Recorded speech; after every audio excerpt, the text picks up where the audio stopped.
नमस्कार, आप सभी का जनहित समाचार यूट्यूब चैनल में स्वागत है। देखिए आज के मुख्य खबर। मैं हूं Baburao Kari. Vilas R Patil ward number 1 से चुनकर आए हुए नगर सेवक है। तो विलास आर पाटिल का कहना है कि विलास आर पाटिल के घर पर विरोधियों ने हमला किया है और उनको मारने की कोशिश की है करके उन्होंने कहा बहुत सारे लोग आए थे हमारे घर पर, तो उसके विरोध में विश्वास चौक पर धरना देने के लिए बैठ गए। और बैठने के बाद जो विपक्ष के जो हार गए उनके तरफ से बाटली डंडा और पत्थरों से हमला किया गया, ऐसा विलास आर पाटिल ने आरोप लगाया विपक्ष पे। तो दोनों के बीच में जो पथराव हुए उसके मद्देनज़र 42 लोगों पर FIR हुआ है। तो भिवंडी वकील संगठन के अध्यक्ष ने कहा एडवोकेट मयूरेश पाटिल भिवंडी संगठन के सभासद है और इनके ऊपर जो हमला हुआ है वो निंदनीय है और निंदनीय है, इसको खंडन करते हैं। तो इसी ऐसे कहते हुए उन्होंने भिवंडी के पत्रकारों से क्या कहा, अब सुनिए। संघटनेचे सभासद मयूरेश पाटील जे आताचे निवडून आलेले विद्यमान नगरसेवक आहेत, त्यांची आई आणि वडील हे माजी महापौर आहेत। अत्यंत प्रतिष्ठित असे कुटुंब आहे।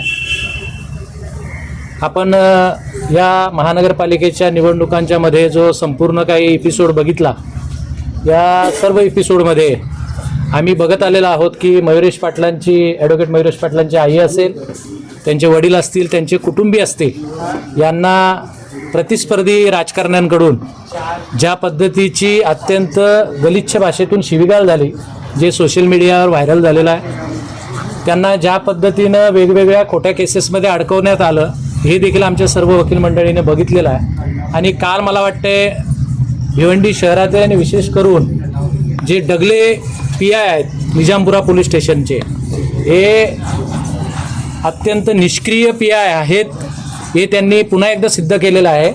कारण या पट्ट्यातली निजामपुरा हद्दीतली पूर्ण लॉ अँड ऑर्डर कोलॅप्स झालेली आहे आणि याला सर्वस्वी ते जबाबदार आहेत।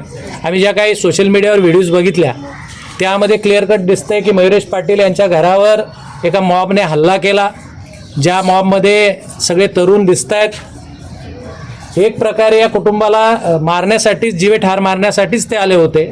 तदनंतर त्याच्या ज्या काही रिॲक्शन्स आहेत या साहजिक आहेत।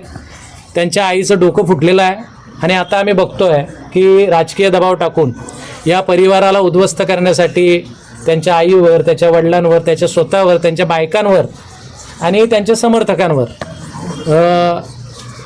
सरकारी कामात अडथळा निर्माण केला, त्याचबरोबर हत्येचा प्रयत्न केला, अशा स्वरूपाचे खोटे गुन्हे दाखल केले ते प्रथमदर्शनी आम्हाला दिसत आहे। आणि त्याचा निषेध आम्ही सर्व वकील संघटनेच्या वतीने उपस्थित वकील करतो आहोत। आम्ही सर्व वकील मयूरेश पाटील आणि त्यांचं कुटुंब यांच्यासोबत शेवटपर्यंत राहू।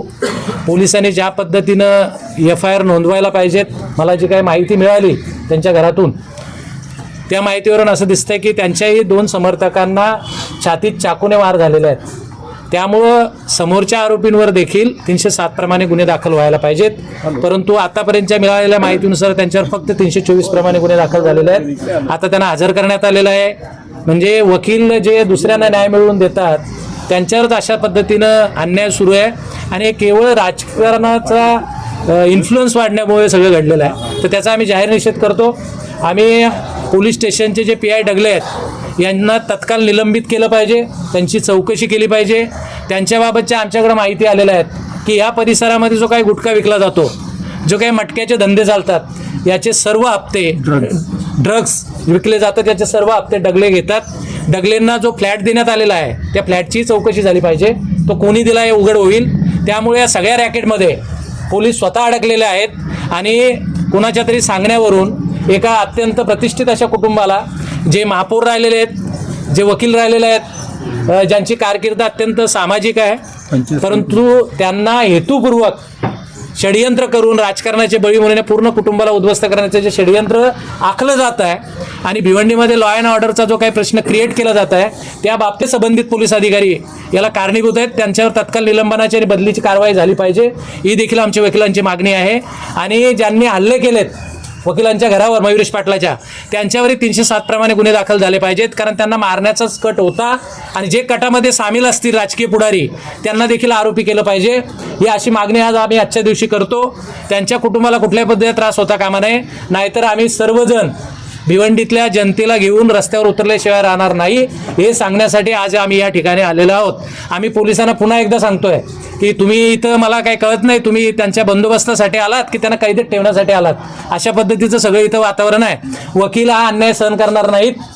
आणि आपण कलकत्ता बघितलं असेल काल परवाचं, की कलकत्त्याच्या टोलनाक्यावर एका वकिलाला जेव्हा मारहाण झाली तर त्याची काय हालत वकिलांनी केलेली आहे, ती परिस्थिती या भिवंडीमध्ये उद्भवू नये म्हणून पोलिसांनी लॉ अँड ऑर्डर मेंटेन ठेवण्याचा प्रयत्न करावा.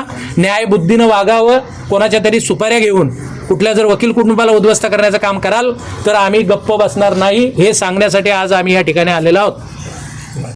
आज के लिए बस इतना ही. कल फिर मिलेंगे नए खबर के साथ. हमारे चैनल को पहली दफा देख रहे हैं तो सब्सक्राइब और लाइक कीजिए. वीडियो कैसा लगा उस पर कमेंट जरूर कीजिए. और हमारे चैनल की वीडियो आप पूरा देख रहे हैं इसके लिए धन्यवाद. जय हिंद, जय महाराष्ट्र.